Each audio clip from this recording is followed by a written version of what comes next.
দেখো অবস্থা, বেশ ঢালাইয়ের মধ্যে যে নাইমে দাঁড়ায় আছে।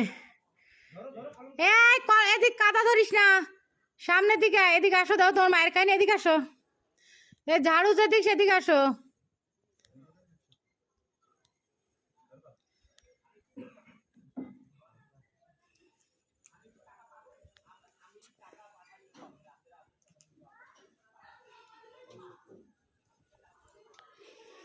এটা আছে 2 সাইড হয়েছে এবং এই পাশে একটা পুডিং ব্যাস হয়েছে।